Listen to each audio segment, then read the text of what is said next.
अभिनंदन है आपका मानचित्र में। मेरा नाम है अभिषेक बारिट। दुनिया के मानचित्र में अक्षांश और देशांतर के बीच फैली कहानियों के विश्लेषण में आप हमारे साथ सफर पर रवाना हो रहे हैं। मशहूर शायर तनवीर गाजी ने लिखा है, वो कौन लोग हैं जो बम बनाते हैं, उनसे अच्छे तो कीड़े हैं जो रेशम बनाते हैं। हिरोशिमा और नागासाकी अब तक के सबसे पहले उदाहरण हैं जहां परमाणु बम गिराए गए, पर इन्हें अंतिम नहीं कहा जा सकता। दुनिया में सबसे ताकतवर बनने की होड़ और मानवता के विनाश के लिए अब दुनिया के बहुतेरे देशों के पास वॉरहेड मौजूद हैं जो नागासाकी और हिरोशिमा पर गिराए गए परमाणु बमों से हजारों गुना ज्यादा ताकतवर हैं। आज कहानी दुनिया के सबसे विध्वंसक और सनक भरी मानसिकता से जापान के 2 शहरों पर गिराए गए परमाणु बमों की कहानी, हिरोशिमा और नागासाकी के विध्वंस की। दरअसल ये कहानी 2 अगस्त 1939 को उस दिन शुरू हुई जब महान वैज्ञानिक अल्बर्ट आइंस्टीन का एक खत उनके अपने address old Grove road, Nassau point, picnic island से चलकर वाशिंगटन डीसी व्हाइट हाउस में तत्कालीन अमेरिकी राष्ट्रपति फ्रैंकलिन डी रूजवेल्ट के पास पहुंचा। अल्बर्ट आइंस्टीन ने खत में विस्तार से रूजवेल्ट को परमाणु ऊर्जा की विध्वंसक ताकत के बारे में बताते हुए कहा कि हाल ही में 2 वैज्ञानिकों ई फर्मी और एल स्लिजार्ड ने मुझे एक पांडुलिपि भेजकर संपर्क किया, जिससे मैं ये उम्मीद करता हूं कि यूरेनियम नाम के तत्व को करीबी भविष्य में ऊर्जा के रूप में बदला जा सकता है। इस स्थिति में मौजूदा निश्चित अवयवों पर तुरंत ध्यान दिया जाना चाहिए। इस बारे में आपको बताना मैं अपना फर्ज समझता हूं। इसी तरह के एक प्रोजेक्ट पर बीते 4 महीनों से फ्रांस में वैज्ञानिक जॉलियट भी उसी तेजी से काम कर रहे हैं जिस तरह से अमेरिका में फर्मी और एल स्लिजार्ड काम कर रहे हैं। इस प्रक्रिया में एक न्यूक्लियर चेन रिएक्शन होता है जिसमें बेहद ज़्यादा मात्रा में यूरेनियम से ऊर्जा निकलती है और इससे रेडियम जैसा कोई तत्व उत्पन्न भी हो सकता है, जिसकी पूरी संभावना है। इस तकनीक को तुरंत प्रभाव से अमेरिका को करीबी भविष्य में अमल में लाना चाहिए। ये नई घटना बमों के निर्माण में सहयोगी हो सकती है और ये ऊर्जा काबू की जा सकती है। इससे बेहद शक्तिशाली बमों का निर्माण किया जा सकता है। इस तरह का एक बम नाव पर लाद कर ले जाया जा सकता है, लेकिन ये इतना ताकतवर होगा कि पूरे बंदरगाह को उड़ा सके। साथ ही न सिर्फ बंदरगाह को बल्कि उसके आसपास के कई किलोमीटर के पूरे क्षेत्र को उड़ा सकता है। हालांकि इस तरह के बम हवाई जहाज़ों में ले जाने के लिए बहुत भारी होंगे। ये पत्र ही परमाणु बम का फ्यूचर था। आपको जानकर हैरानी होगी कि ये 1939 की बात है और 5 साल बाद ही 1945 में अमेरिका ने यूरेनियम और प्लूटोनियम के 2 भीषण शक्ति वाले न्यूक्लियर बम बनाकर जापान पर आजमा भी लिए। आज उन्हीं परमाणु बमों की पूरी कहानी और उनके द्वारा मचाए गए विध्वंस की पूरी कहानी आप यहाँ जानने वाले हैं। जापान का राजवंश 1937 में ही अपनी विस्तारवादी नीति के तहत पूरे विश्व का सरपंच बनने लगा था और एशिया और प्रशांत महासागर में वो अपने जंगी बेड़े उतार रहा था। द्वितीय विश्व युद्ध के आगाज में खुद को सबसे मजबूत मानकर जापान युद्ध में कूद गया। जापान के इरादों को एडोल्फ हिटलर ने उस वक्त और हवा दे दी जब हिटलर सोवियत संघ के खिलाफ 22 जून 1941 को जर्मनी की तरफ से युद्ध में कूद गया। नाजियों के इस तरह के दुस्साहस ने जापान के सुदूर पूर्व में बैठे राजवंश के मनोबल को बेहद ऊंचा कर दिया और जापान खुलकर अमेरिका के खिलाफ मैदान जंग में उतर गया। यहीं से शुरू हुआ परमाणु बमों का असली सफर। दरअसल 7 दिसंबर 1941 के दिन अल सुबह जापान ने प्रशांत महासागर के बीच में एक अमेरिकी कब्जे वाले टापू पर्ल हार्बर पर अटैक कर दिया। जापानी सेना के फाइटर जेट्स ने अमेरिका के 8 जंगी जहाज़ों पर पर्ल हार्बर में बम गिराए। 4 जहाज़ तुरंत पानी के पैंदे में समा गए। इस हमले में जापान ने अमेरिका के तकरीबन 2400 सैनिकों को मार डाला। हालांकि जापान के भी 100 सैनिक इसके दौरान मारे गए। अमेरिकी जंगी जहाज़ों के 19 जहाज़ों में से 11 जहाज़ ही बच पाए। 15 मिनट से भी कम समय में ही जापान ने अपनी पूरी ताकत से हमला किया और इस अंदेशे के साथ कि वो अमेरिका के ईंधन टैंकों को खत्म कर देंगे। लेकिन जापान को मिली जानकारी कमज़ोर साबित हुई। मालवाहक जहाज़ों को निशाना बनाने के लिए किए गए इस हमले में अमेरिका के 328 जेट्स जापान ने उड़ा दिए। अमेरिका के फोर्ट द्वीप में मौजूद नौसैनिक केंद्र पूरी तरह तबाह हो गया। 60 से ज़्यादा बोट्स भी तबाह हो गई। ये एक तरह की कॉर्पोरेट बॉम्बिंग थी। यूएस नेवी के क्रूजर डिस्ट्रॉयर भी हमले में तबाह हो गए। 1178 लोग जख्मी हुए। अमेरिका पर जापान ने 2 चरणों में बॉम्बिंग की थी। इसके लिए उसने फाइटर जेट्स के अलावा बॉम्बर्स और पनडुब्बी टॉर्पीडो मिसाइल से हमला किया। पर्ल हार्बर अटैक को कमांड कर रहे थे जापानी कमांडर मित्सुओ फुचिदा के आदेश पर 183 फाइटर जेट्स ने ओहियो के ईस्ट में तैनात जापान के 6 जंगी वॉरशिप से उड़ान भरी। इसके बाद लेफ्टिनेंट कमांडर शिगेकाजू शिमाजाकी के नेतृत्व में 171 फाइटर जेट्स ने पर्ल हार्बर पर तबाही मचाई। जापान ने यूएस पैसिफिक फ्लीट को खत्म कर जीत हासिल करने की मंशा से पर्ल हार्बर पर हमला किया। हमले के लिए उस वक्त अमेरिका तैयार नहीं था, क्योंकि हमले से ठीक एक दिन पहले वॉशिंगटन में जापान के प्रतिनिधियों की अमेरिका के विदेश मंत्री कॉर्डल हल के साथ जापान पर लगे आर्थिक प्रतिबंधों को खत्म करने की बातचीत हो रही थी। चीन के बढ़ते हस्तक्षेप के कारण अमेरिका ने जापान पर यह प्रतिबंध लगाए थे। अमेरिका के तत्कालीन राष्ट्रपति रूजवेल्ट ने इसे अमेरिकी इतिहास में सबसे कलंकित दिन बताया और अगले ही दिन 8 दिसंबर को अमेरिका भी वर्ल्ड वॉर में कूद गया। अब अमेरिका अभी अपने एटमी बमों पर काम कर रहा था और वो अभी इसके ऊपर सिर्फ काम कर रहे थे। और जर्मन वैज्ञानिक ऑटो हॉर्न ने इसका सबसे पहला फॉर्मूला बनाया था। 1942 में अमेरिका ने मैनहट्टन प्रोजेक्ट को लॉन्च किया। अमेरिका भी जापान के पर्ल हार्बर अटैक को भूला नहीं था, बल्कि वो ऐसा बदला चाहता था जो दुनिया में उससे पहले कभी ना लिया गया हो। बेहद खुफिया ढंग से अमेरिका ने मैनहट्टन प्रोजेक्ट के तहत परमाणु बम बनाने का काम शुरू किया। अमेरिकी राष्ट्रपति रूजवेल्ट ने इसमें $2 अरब का बजट भी निवेश किया। इस प्रोजेक्ट में अमेरिका, ब्रिटेन और कनाडा के टॉप फिजिक्स साइंटिस्ट भाग ले रहे थे। साथ ही हिटलर की तानाशाही से किसी तरह से आज़ाद होकर भागे हजारों लोगों को भी बेहद खुफिया ढंग से इस प्रोजेक्ट में काम में लगा दिया गया। अब वक्त आ गया था जब अमेरिका को न्यूक्लियर वॉरहेड काम में लेने थे, पर इसके लिए जापान को पहले उकसाया गया। 9 और 10 मार्च को अमेरिकी बॉम्बर्स ने जापान के टोक्यो में बम गिराए और तकरीबन 1 लाख लोगों की जान ली। 26 मार्च 1945 को जापान के ओकिनावा में अमेरिका और जापान की लड़ाई शुरू हो गई, जिसमें 1 लाख जापानी आर्मी के जवान और 1 लाख नागरिक मारे गए। साथ ही 12,000 अमेरिकी सैनिक भी मारे गए। अमेरिका के सामने अब ये चुनौती थी जब 12 अप्रैल को राष्ट्रपति रूजवेल्ट की मौत के बाद हेनरी ट्रूमैन राष्ट्रपति बने। दरअसल ट्रूमैन को राष्ट्रपति बनने के ठीक बाद मैनहट्टन खुफिया प्रोजेक्ट के बारे में बताया गया, क्योंकि राष्ट्रपति के पास ही अमेरिका का न्यूक्लियर बटन हो सकता है। ट्रूमैन ने तय कर लिया था कि वो जापान के खिलाफ इस घातक न्यूक्लियर वेपन का इस्तेमाल करेंगे। 8 मई को जर्मनी के आत्मसमर्पण के बाद विश्व युद्ध एक तरह से खत्म हो गया था, पर एशिया के हिस्सों में ये अभी भी जारी था। ऐसे में अमेरिका को जल्दी से जल्दी जापान के खिलाफ परमाणु बम पर फैसला लेना था। जुलाई तक बम को असेंबल करने के लिए उसके सारे हिस्से टेनियान पहुंचाए गए। ये मारियाना चैन द्वीप समूह की वो जगह थी जहां से परमाणु बम को लेकर B-29 अमेरिकी बॉम्बर जापान के किसी भी हिस्से में गिरा सकता था। अब तक जापान की माली हालत बेहद खराब हो चुकी थी और जापान के पास अपने जेट्स के लिए ईंधन नहीं बचा था।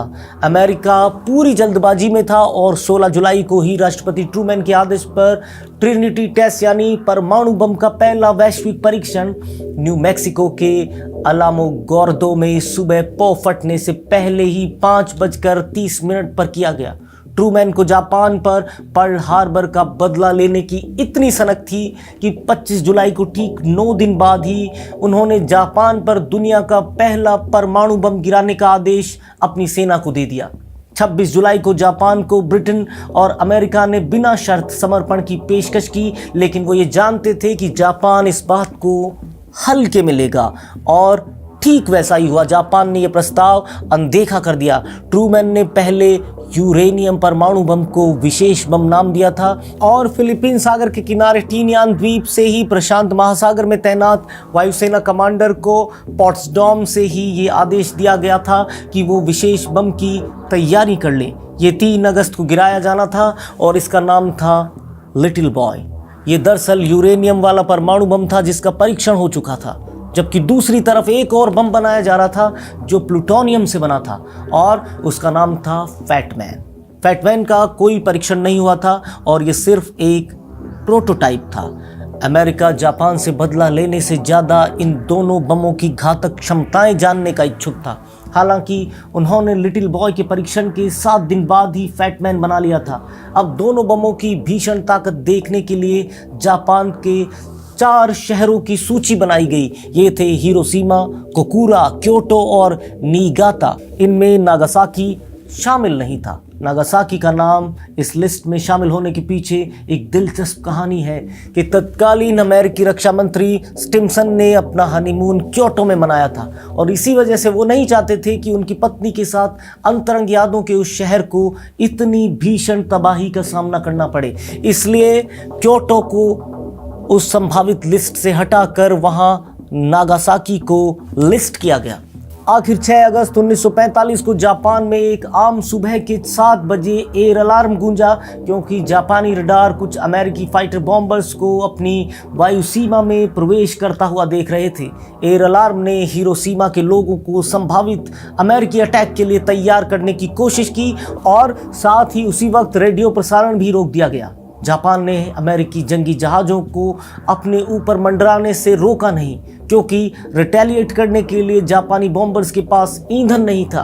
8 बजते बजते सारा शहर वापस पटरी पर लौट आया और लोगों ने सोचा 1 घंटा बीतने के बाद भी किसी अमेरिकी प्लेन ने कोई कार्रवाई नहीं की, ऐसे में वो कोई टोही विमान हो सकते हैं। लोग अपनी रोजमर्रा के कामों में व्यस्त थे, पर ये तूफान आने से पहले की शांति थी। अमेरिकी बॉम्बर B-29 एनोला गे जापान के आकाश में अगले आदेश के इंतजार में उड़ रहा था कि उसके इंटरकॉम पर अमेरिकी वायुसेना के कर्नल पॉल टिबेट्स की आवाज़ सुनाई दी। दरअसल ये एक हुक्म था जिसका इंतजार एनोला गे के पायलट्स और क्रू को काफ़ी देर से था। पॉल ने उन्हें आदेश दिया कि वो अपने नॉन पोलराइज्ड एविएटर गॉगल्स अपने हेड पर लगा लें। इसके बाद काउंटडाउन शुरू हुआ। काउंटडाउन शुरू होते ही पॉल ने कहा कि अपने गॉगल्स को आंखों पर लगाएं। पायलट ने ऑर्डर को कॉपी किया और बाकियों ने भी ठीक वैसा ही किया। विश्व का पहला परमाणु बम अब हिरोशिमा शहर के ऊपर B-29 एनोला गे के बॉम्बेडोर के ऊपर रखा था, जो 3.5 मीटर लंबा और 4 टन वजनी था। इस पर सफ़ेद और नीला रंग पोता गया था, जो कहीं ना कहीं अमेरिकी झंडे के रंग से मिलान किया गया था। B-29 अकेला नहीं उड़ रहा था, उस फ्लीट में पीछे ग्रेट आर्टिस्ट भी उड़ान भर रहा था। जैसा कि नाम से ही समझ आता है, इसका नाम द आर्टिस्ट किसी मकसद की तरफ इशारा करता था। ग्रेट आर्टिस्ट को उड़ा रहे थे जॉर्ज मार्कवार्ड को लिटिल बॉय के हिरोशिमा पर गिरने से आई प्रलय की तस्वीरें लेने का काम दिया गया था। जापान के समयानुसार ठीक 8:13 पर एनोला गे के चीफ बॉम्बर मेजर थॉमस फरेबी को कर्नल पॉल टिबेट्स ने आदेश दिया और कहा, इट्स ऑल योर्स, यानी अब सब कुछ आपके हवाले है। फेरेबी ने अपने पहले से माथे पर लगाए गॉगल्स को आंखों पर लगाया और आओई ब्रिज को देखते ही उन्होंने वापस एक संदेश भेजा जिसमें उन्होंने कहा, I have got it. Hiroshima के ऊपर फेरेबी ने एक बटन दबाया और जहाज का बॉम्बेडोर खुलते ही कयामत बरसाने लिटिल बॉय जमीन की तरफ गिरने लगा। लिटिल बॉय को आओई ब्रिज को टारगेट करके दागा गया था, लेकिन हिरोशिमा के आसमान की तेज हवाओं ने उसे ब्रिज से तकरीबन 250 मीटर दूर धकेल दिया। इसमें सिर्फ 43 सेकंड लगे। लिटिल बॉय ब्रिज से 250 मीटर दूर शीमा सर्जिकल क्लिनिक के ऊपर फट गया और अचानक जैसे आकाश और धरती 12,500 टन TNT की ऊर्जा के भयानक विस्फोट से कांप उठे। यहाँ तक कि हजारों फीट की ऊंचाई पर उड़ रहे एनोला गे, जिसने इसे लॉन्च किया था, बगल में उड़ रहे ग्रेट आर्टिस्ट के अंदर मौजूद पायलट्स को अपने जबड़ों में एक बार की दर्द की सनसनी महसूस हुई। 3,000 फीट की ऊंचाई तक मशरूम जैसा धुएं और राख का गुबार उठा। ऐसा लग रहा था कि कई सूरज चारों ओर आकाश में उगाए हों।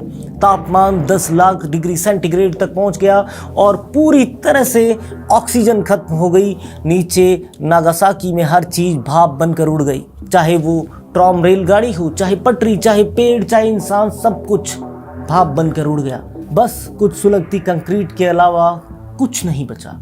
15 किलोमीटर के रेडियस में सब कुछ चकनाचूर हो गया। 80,000 लोग सेकंड्स में ही खत्म हो गए।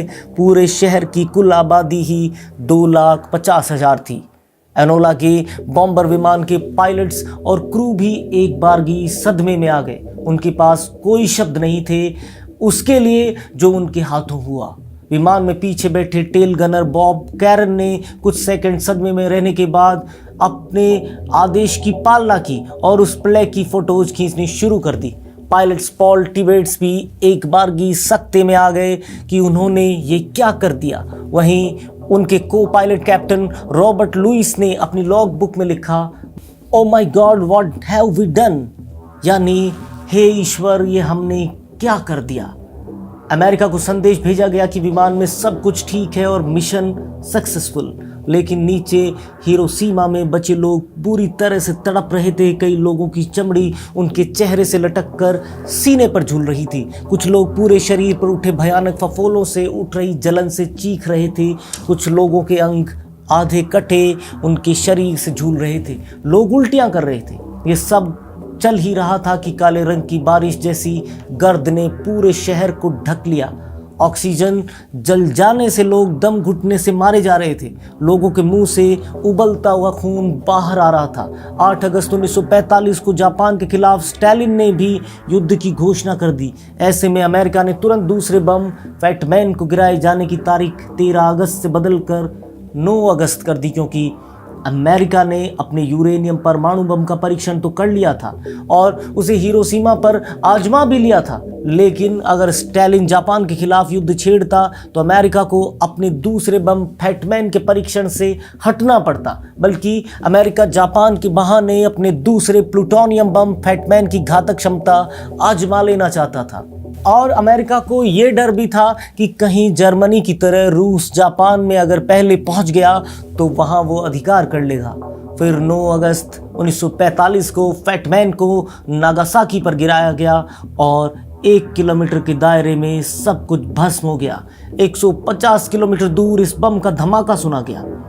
8 किलोमीटर के दायरे में लाखों लोग मारे गए। जापान ने आत्मसमर्पण कर दिया, लेकिन लाखों निर्दोष लोग जंग में सिर्फ इस वजह से मारे गए कि अमेरिका को अपने परमाणु बम टेस्ट करने थे। लोगों के साथ क्या क्या हुआ बताने के लिए बहुत कुछ है, लेकिन चुप रहने के लिए उससे भी ज़्यादा, और ये निहायत ज़रूरी भी है। हम किस्से कहानियाँ आप तक पहुँचाते रहेंगे, लेकिन आपको हमारा एक काम करना है, हमारे चैनल को सब्सक्राइब करना है, बेल आइकन को प्रेस करना है, ताकि सारी खबरें, सारी कहानियाँ, हर किस्सा और हर खबर आप तक तय समय पर पहुँचे। शुक्रिया। Please subscribe and don't forget to press the bell icon to get notified whenever we upload a new video.